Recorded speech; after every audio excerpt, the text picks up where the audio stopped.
Let's take our Bibles this morning and turn to 2 Samuel chapter 6. 2 Samuel chapter 6. And just continuing on in our series on King David. I'm going to read verses 1 through 15. 2 Samuel 6, verses 1 through 15. David again gathered all the chosen men of Israel, 30,000. And David arose and went with all the people who were with him from Baal, Judah, to bring up from there the ark of God, which is called by the name of the Lord of hosts, who sits enthroned on the cherubim. Verse 3. And they carried the ark of God on a new cart and brought it out of the house of Abinadab, which was on the hill. And Uzzah and Ahio, the sons of Abinadab, were driving the new cart with the ark of God, and Ahio went before the ark. And David and all the house of Israel were celebrating before the Lord with songs and lyres and harps and tambourines and castanets and cymbals. When they came to the threshing floor of Nacon, Uzzah put out his hand to the ark of God and took hold of it, for the oxen stumbled. And the anger of the Lord was kindled against Uzzah. And God struck him down there because of his error, and he died there beside the ark of God. And David was angry because the Lord had broken out against Uzzah. And that place is called Perez Uzzah to this day. And David was afraid of the Lord that day, and he said, "How can the ark of the Lord come to me?"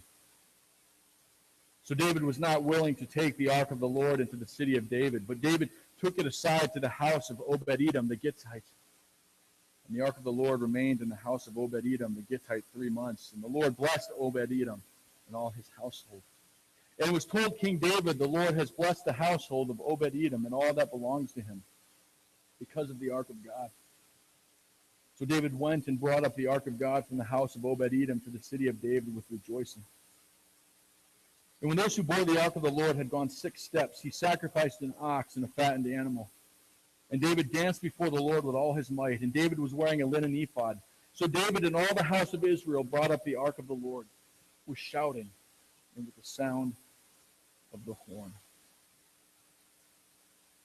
God, we just pray that you would challenge us, encourage us through your word this morning. Help us to hear what you want us to hear. God, I ask for your Holy Spirit to give me words to say. Guard my lips, so that you would be glorified this morning. In Jesus' name we pray. Amen. And Jeff often has his moments of honesty before he preaches. I'll give you mine. I'm a creature of habit when it comes to my sermon prep, and 2 days in Ohio this week messed with me. And so it was one of those, you get to that week and you're like, okay, Lord, this is a reminder that this is you and not me. So I'm sitting there doing the last song going, oh, stink, I got to preach in like 2 minutes. It's like, But God is faithful and his word doesn't need me. So let's just ask him to use his word this morning to encourage us. I was a painter for a little while in my seminary days, about 3-4 years. And was reminded actually of some things as we were spraying some things in our basement here in our recent construction. We did a lot of woodwork, spraying white lacquer on the trim and baseboards of houses when I was painting. And as you know, if you've painted, there's several steps you have to do in the prep work. That if you don't take care of those things, your finished work isn't going to be good. And if you're like me, you're anxious to get to the actual putting the paint on the wall because that's when it starts to feel good. That's when it starts to look different and feel like I'm actually accomplishing something. The prep work is a drag, right? The patching and the taping. One of the big things and most important things when you're spraying baseboards, especially in new construction, and I remember how perplexed I was at first when my boss asked me to do this because I was new and I get all the grunt work, when you first are a new painter. And he said, I want you to vacuum the floors. Vacuum the floors? It's like concrete. It's wood paneling. It's new construction. What are you vacuuming the floors for? You said, well, here's the thing. If you don't vacuum the floors around the baseboard, when we go and spray it, that pressure from that sprayer is going to kick all that dust up onto the baseboard. And you can't go sand it because it's a lacquer finish. If you sand it, you're going to scratch it up and it won't look nice. So you have to vacuum all around, about 12, 18 inches out from that, so that we don't kick any dust up onto that nice lacquer finish. And you're like, ugh. And it was a drag, but you had to do it. Because if you wanted that finished spray job to look nice, you couldn't have all those dust particles in it. It's all rough, bumpy looking. Finished product would be awful. There's something to be learned there. You don't take care of the little things further back in the process.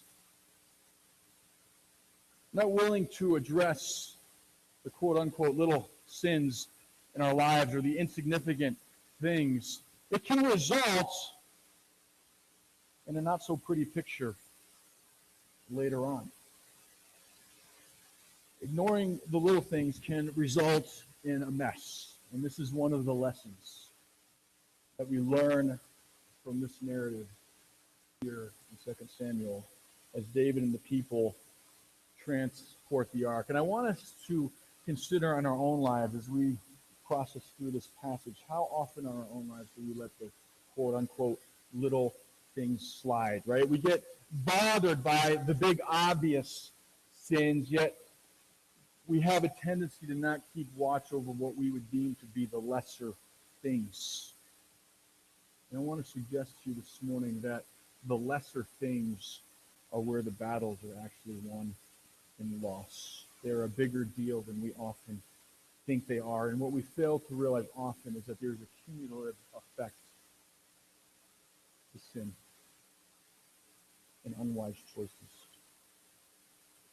David had to deal with that here. Let's unpack the text just a minute. As we do, I want us to remember a couple things, and Jeff has thrown this out a couple times, and I want us to keep remembering just the overall context of these David narratives. The temptation would be to take all these little narratives and moralize them, but we need to remember they're part of a bigger story. One of the bigger contexts going on with the former prophets, of which 2 Samuel is a part, is answering the question for exilic Israel, how did we get here? Why the exile? Okay? So you're thinking exilic Israel, captive in Babylon, hearing these stories of their greatest king and learning the lessons of Israel and her past failures and successes. This one, I think, is going to have a lot of meaning. As you sit there in exile, you see a great example here. We'll unpack this a little bit more in a second, but of a time when your greatest king kind of lost sight of the holiness of God, kind of lost perspective on who God is, and disobeyed. And we'll see how he disobeyed here in just a minute. But disobeyed in a small area. But if you really want to simmer it all down to a couple of minor, small things, or basic things, of why Israel is in exile, isn't that it?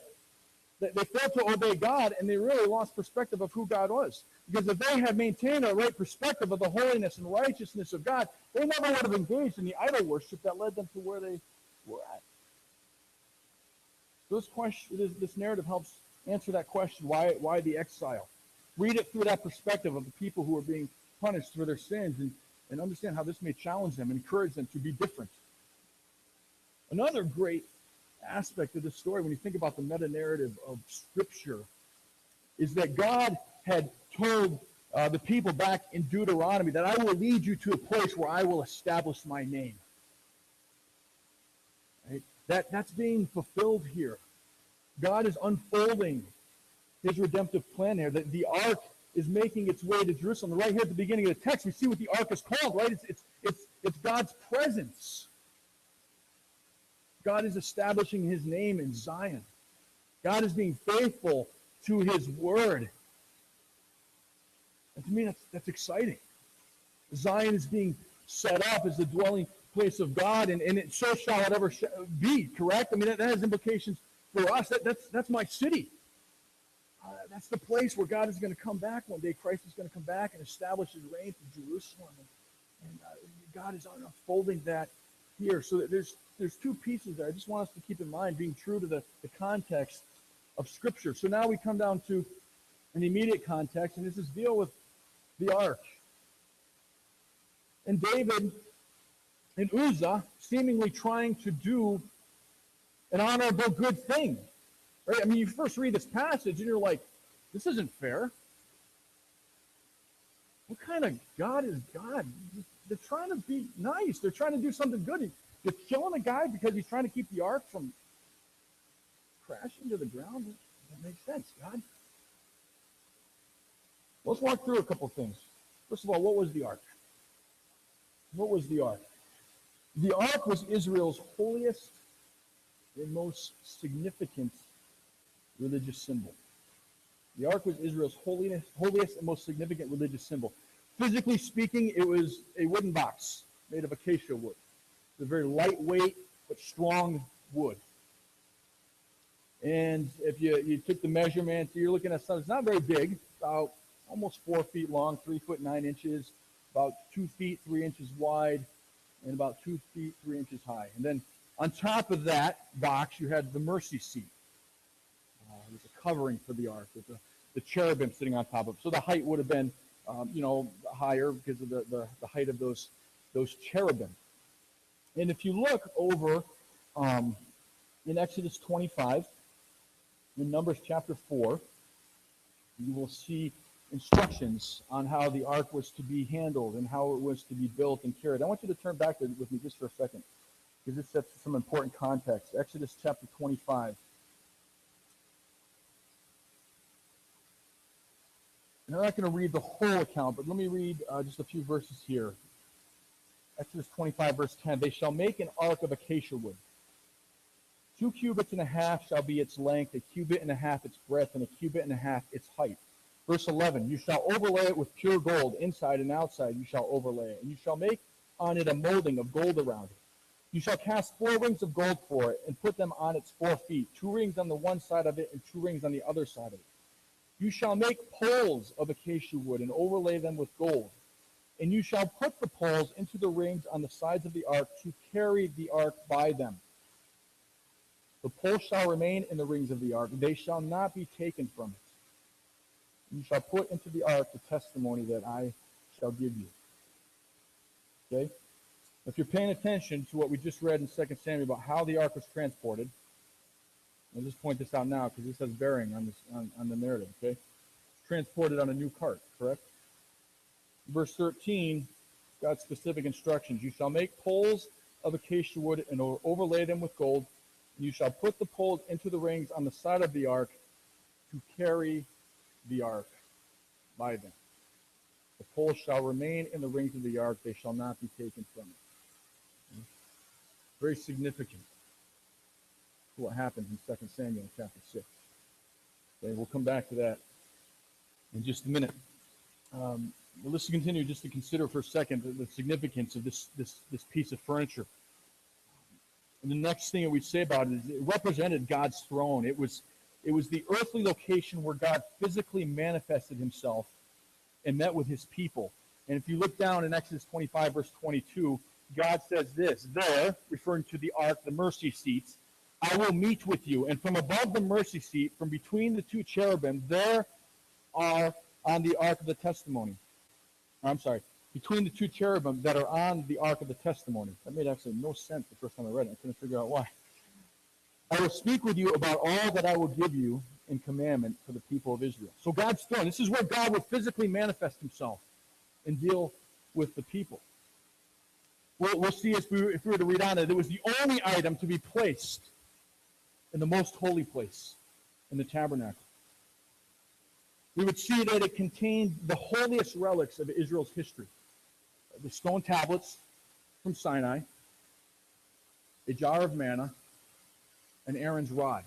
They're very, very significant items in regard to Israel's history and demonstrating God's faithfulness to Israel through the manna and the rod, and demonstrating God's expectations, the covenant, by the stone being kept in there.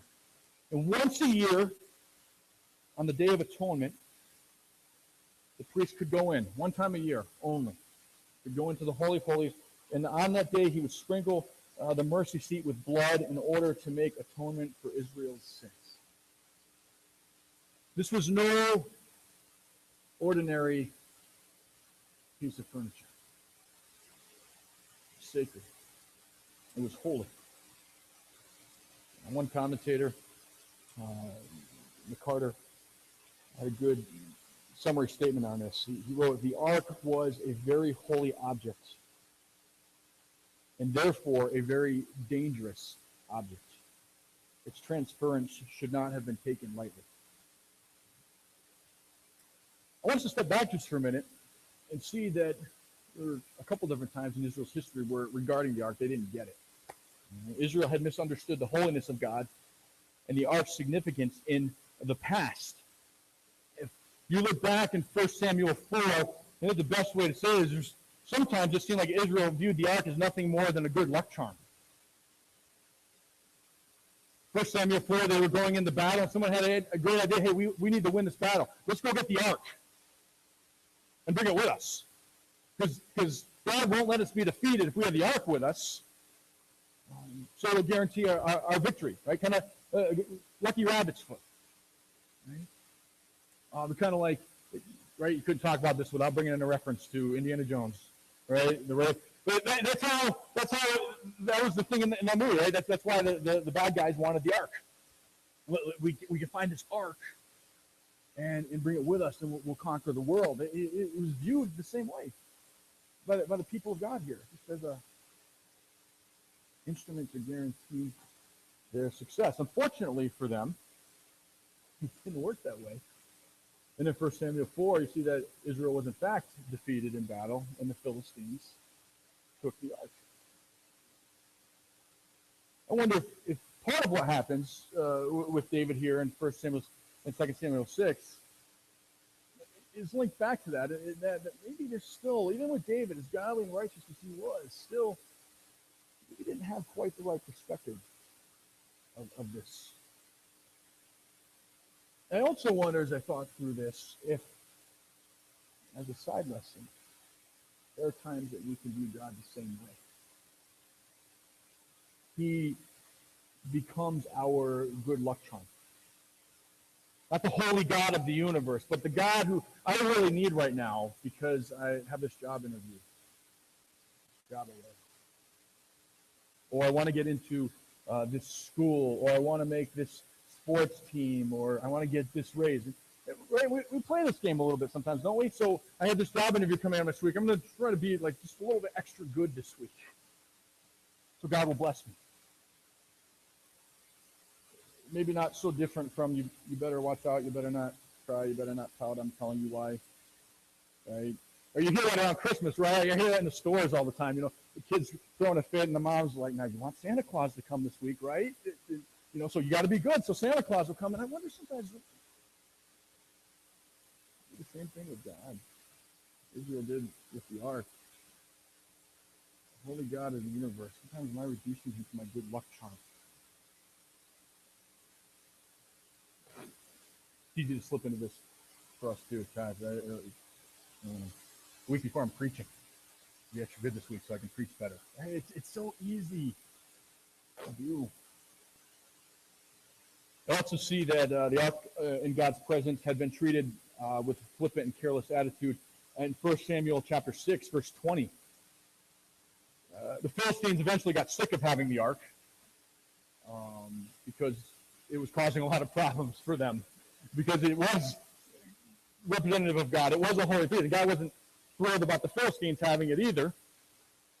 And so there's a quite comical narrative actually there in 1 Samuel 5 and 6 of the Philistines trying to deal with this thing. They couldn't figure. They kept like moving it, and then their gods would fall over, and they'd wake up in the morning and go, and Dagon's on his face. What's up with that? You know, and they put him back up, and the next day they come back, he's on the ground again. And you know, and God is showing them you're messing with Yahweh. And so finally the Philistines are like, you take it. You know, they're fighting amongst themselves, and we don't want it. You take it. And they're like, let's send it back. And so eventually they sent it back on a new cart, which is an interesting observation. They sent it back on a new cart. David transports it on a new cart. talk about that in a second. I think there's a link there. They finally send it back, and it comes to Beth Shemesh.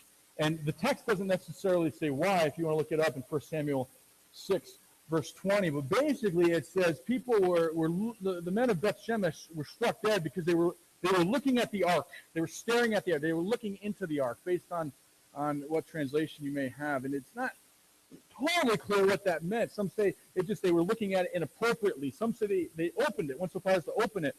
Either way, they treated it with a very flippant attitude. Once again, not understanding the holiness of God.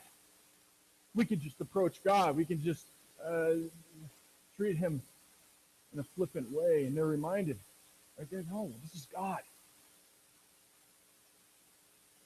This is God. Again, I think there's a great question for us to consider there is, not only do we ever treat God as a lucky rabbit's foot, good luck charm, but how often in our lives do we just treat God flippantly?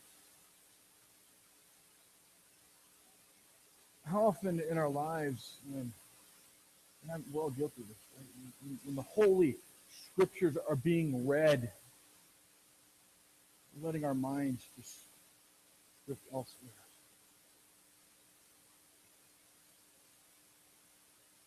How often do we have a low view of God?